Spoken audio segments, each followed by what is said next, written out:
So here we are in our revolution around the sun. It happens every year. As we look from here towards the sun, the backdrop of the stars behind the sun relate to that portions of the star fields that we associate with the 63rd hexagram. And so at the moment, we've been going through, or the sun has been going through, from our perspective, all the gateways in the emotions center. That is the solar plexus, where we can see is the center of our feelings. It's the center of pleasure, it's the center of pain, it's the center of all the ups and downs in life. And it's also the center through which we access to our spirit nature. And we've just seen, we've gone through these gateways that reacquaint us with our spirit nature and the unreasonableness of spirit, but also the abundance that comes with spirit. And then we had a look, see what was the foundation of family, like how do we combine our intent together, since we're all in this place on earth now. And so the sun now, from our perspective, has the backdrop of gate 63, which is up in the crown center. Nothing to do with the solar plexus, apparently. It's still got the trigram underneath it, the solid, broken solid, which is the fire symbol, and fire in the belly. But it's basically opening up a whole different arena of our life experience together. So we're halfway through the emotions gates. We're going to carry on and see the other gateways as well, 22 and 36 presently. But let's have a look, see what goes on. What is this interruption all about, this gateway of doubts? And what are doubts? Doubts are this concern that things aren't going properly in our life. Doubts bring about all kinds of worries for us. Did I get this right? Did I get that right? If we look at its placement in the wheel here, we see it over on the left side there. It's in the arena of what we would call Pisces, the astrological sign of Pisces, right slap bang in the middle. And in the bottom right-hand corner, we see the gateway number 4, which is the potential of making up solutions. And so doubts, 63, solutions, gate 4. And both of these gateways in this channel of having a logical mindset, a logical problem solution mechanism, if you will, and a critical perception, this possibility of looking at things and just seeing, is this right? Is it working right? And we know in human design, anytime we're looking in logic circuitry, we're looking towards the future. And so right in the middle of this emotional scenario, we get this challenge in a sense. Am I on the right track here? Am I aimed in a right direction? Am I living my life according to the best possible turnout? Have I got things right? And you might say, what have doubts got to do with anything in terms of our feelings? And it's got this fire underneath us. And the top trigram is broken, solid, broken, which is the symbol for water. So we got like fire underneath the water. We're kind of producing steam. And this whole thing of doubt is like we can get really carried away with, am I doing this right? Is it going to work? Critical perception. Like you can just see things that aren't quite right. That ability to see a picture on the wall that's not hanging straight. It's the ability to look at a car and see one of the tires is a little flat. It's a look up at the sky and, oh, is it going to rain? Or maybe there's a storm coming. And it's literal translation for the Chinese is after completion. It's done deal, but did I get it right? And all of us know how easy it is to stay in a state of worry. Just this ongoing concern, have I got it right? Now, the beauty of the 63rd gate is this possibility, this critical perception of being able to look at programs, prospective moves in life, things that we might be going to do.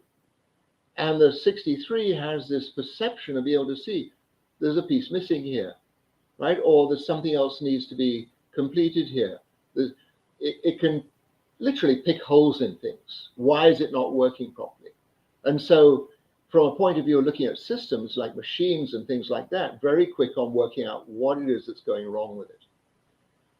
And it says constantly refreshing your view in a world where there is always change. So what might have been a big worry yesterday, could have morphed into a completely different worry today. And you just got to ask yourself, if you're in a state of worry, is it doing you any good whatsoever?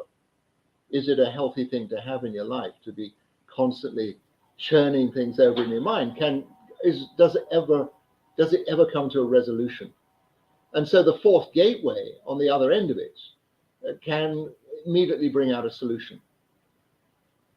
And the fourth gateway, in the literal translation from the Chinese, is called youthful folly, as though a mental solution is going to bring about a long-term fix for you. So we have to be really, really careful about this. Yes, we've been told a bunch of nonsense about life. All of us have doubts about things, whether we go to one end of things and have a conspiracy theory constantly going on in our world, or we're just seeing, I've got to be careful how I go about stuff. And that is its best placement, is just being careful, just being watchful, not necessarily taking everything for granted all the time, just because it looks like that's what's going on. So the key words here, there is always change. That's the point of this. And so we look at the commentary here. Your gift of critical perception needs forever tempering and attuning with its present environment.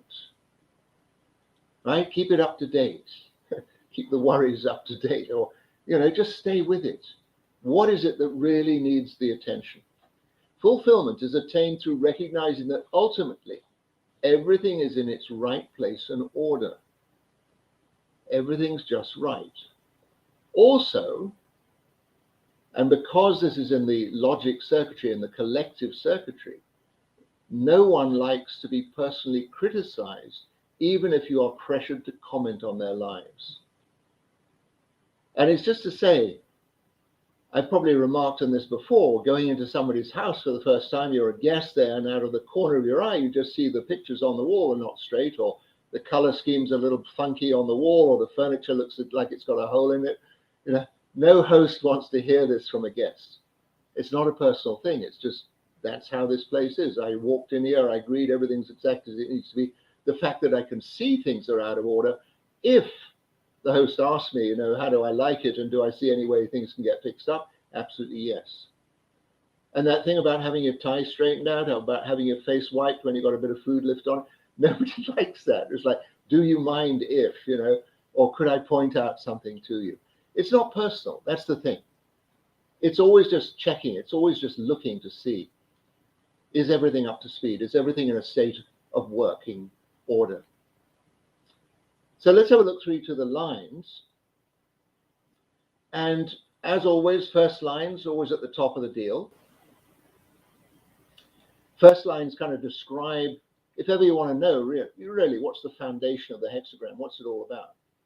And the first line gives that foundation. It gives that viewpoint. And here the foundation of the doubts is an investigation. I'm checking things out. I've just got an eye on stuff. I'm looking around, see is everything in order here. Quality control, if you will. Constantly reviewing your circumstances. That's what it does.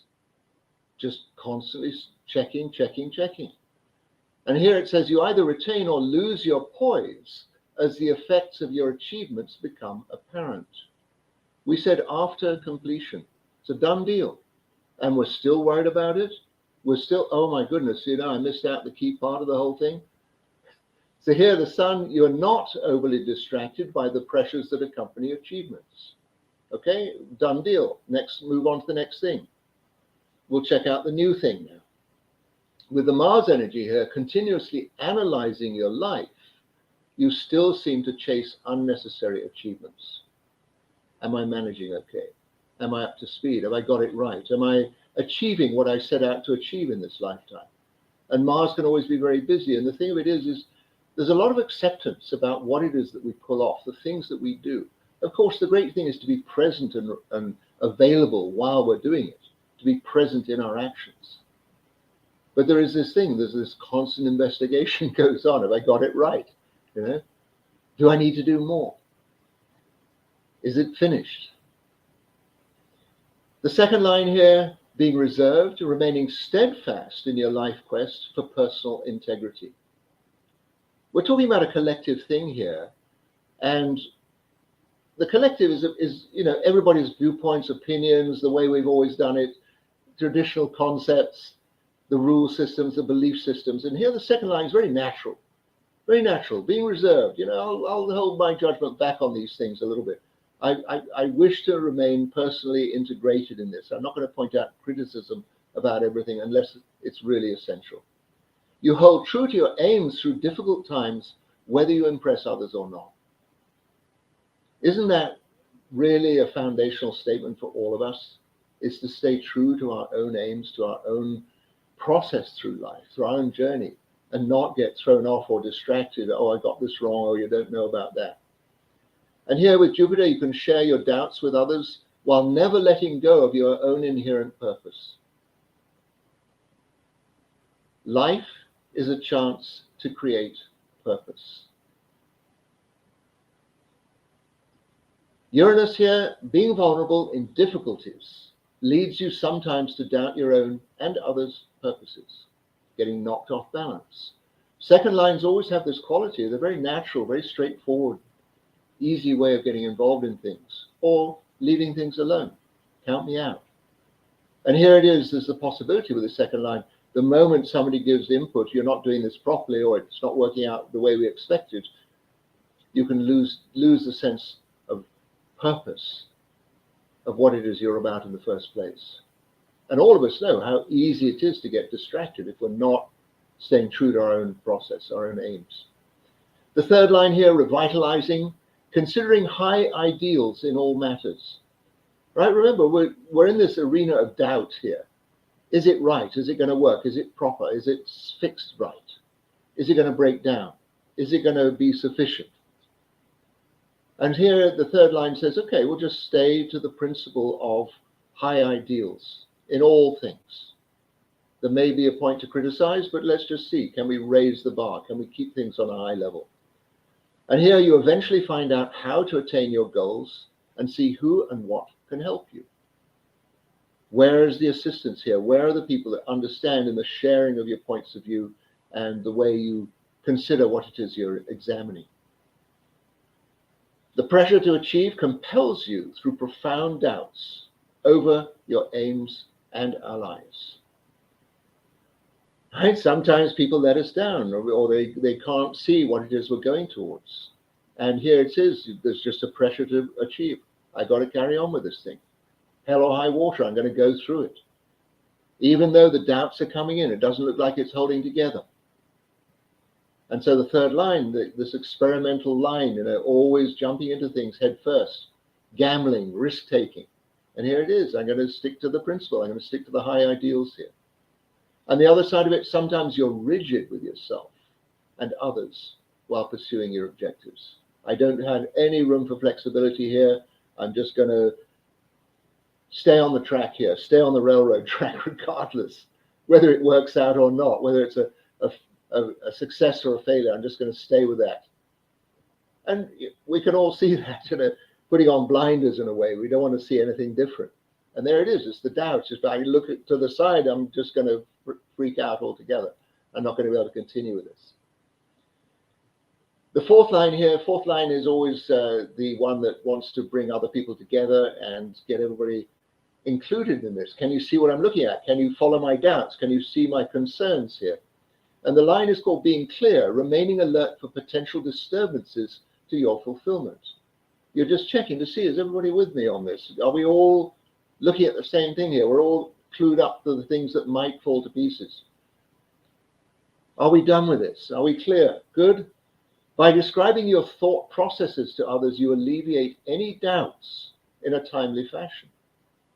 Right? Everything gets cleared, we're all through, it's all done in a timely fashion. We're good to go. Everything's included. You quickly anticipate any potential complications in life so that they are resolved easily. There it is. Nothing like, what do they call it? Care, when you maintenance. It's like you do the maintenance. You do the updated maintenance before things start falling to pieces. You kind of anticipate what it is that might go wrong. You do the scans, you do the checks, you do the numbers again. You do all of these things before you launch into things. And here the fourth line just has that integrity, the potential integrity to just look at something thoroughly to make sure everything is in its right place here. And the other side of it with Mars, you can be overconfident in resolving problems and tend to make hasty decisions. Who knows? Hasty decisions sometimes carry off. They sometimes work. Sometimes you see the way through. Sometimes there can be a whole bunch of complications in it. The thing is, where do doubts give way to worry? Right? Worry is when you continue on about something way past the point of time where everything has already been satisfied. The fifth line, being beneficent, considering sincerity above showiness. Right? If the fourth line is already anticipating anything that might go wrong, right? If that has that potential, then the fifth line, because it can have this overview and can actually see into where things are likely to turn out. Here it is, considering sincerity above showiness. Yeah, I'm doing really great here. I can see, I've already anticipated all the difficulties and problems. Everybody's on board. I'm keeping everybody happy here. But I'm going to stay focused. I'm going to stay with it. And I'm not going to drift off and see that it's already completed and potentially miss something. Great achievements are possible if you candidly examine your doubts and actions along the way. It's like it's staying with the process. As things keep changing, you constantly stay with the process. And with the Sun, you implement a deliberately helpful plan while analyzing every aspect of your process. Like nothing goes unchecked. You're looking at it all. You're examining it all. Investigating it all. It's like it's all in there. The fifth line is just scanning constantly. Are the doubts being satisfied? Are they being put aside? Is the worry being assuaged? And here with the Mars energy again, you might easily forget to have a heartfelt celebration when you complete your endeavors. Fifth lines can pull things off. They're generally a couple of steps ahead of everybody else. They can see potential difficulties. They can see how things can get cleared out of the way. We don't need to worry about that. It's done. Already anticipated it. And there it is. It's asking heartfelt celebration. Well, we're in the middle of the emotion center here in terms of the Sun's movement. We've got the fire in the belly here. Even though this is not an emotional gateway, it still has that fire in the belly, and the fire in the belly wants to exude, wants to expand, wants to have that potential celebration. It's in there. So letting off steam, if you will, because we said the bottom is fire, the top part of the hexagram is water. Letting off steam. We did good. We managed well. Everybody's benefiting here. We anticipated all the doubts and managed with them. The sixth line here, top of the hexagram, anticipating. When completing anything, remain present and looking forwards. That is the logic, is to look forwards, right? Everything's under control. Everything's been seen. I'm present. I'm watching, looking forwards when completing. Dragging your mind out of the past situations into the present is a lifelong awareness process. I think all of us can know what that means. The worries that we have, the concerns, did we do okay? Is my school report still affecting me, even though I didn't get such great grades? Whatever. Can we move dragging our mind out of past situations into the present? Yeah, it's great to recap everything, but the fact of it is the past is done. It's complete, it's finished. There's nothing to be rearranged there. Yeah, you can rewrite the history if you like. But the whole point of life is to stay present, looking forward. That's the nature of this 63rd gateway. You move on in life when you accept current resolutions and leave old doubts behind. Right? Just let them go. Have a vacation, leave all the doubts and the concerns and the problems behind. Let them go. Done. Moving on. And then with Pluto here, if you insist on regurgitating old issues, you'll keep giving them a different spin. Right. Well, maybe it wasn't such a catastrophe, or maybe I didn't do so very well and I thought I might have done. And it's just life is always saying, move on, move on, move on. Nothing's staying still here. But by all means, with this 63rd gateway, when a project is complete and all the worries and concerns, I can't go back there and redo it. It's done. Such a relief, letting down all those doubts and celebrating. Great opportunity to celebrate. Been there, done that, it's complete, whatever. What's coming up next? What am I going to worry about now? So there we are. That's the 63rd gateway. And the bit of an anomaly in the middle of the emotions or the journey through the emotion center. But we can see, in a sense, the interruption that we can have in our life, the whole experience of our feelings, the pleasure and the pain, the joys and delights of life, all the ups and downs of life. And we can kind of question ourselves, am I really fulfilling myself here? Am I really doing well? Am I completing my life? Am I living my purpose to the full? And it's just about this whole thing of when something's done, it's done. Let it go. And all the concerns and worries you might have had, all the attention you had to put on it while it was in process, done. Let it go. Move on. And there we are, into the present tense, looking to the future.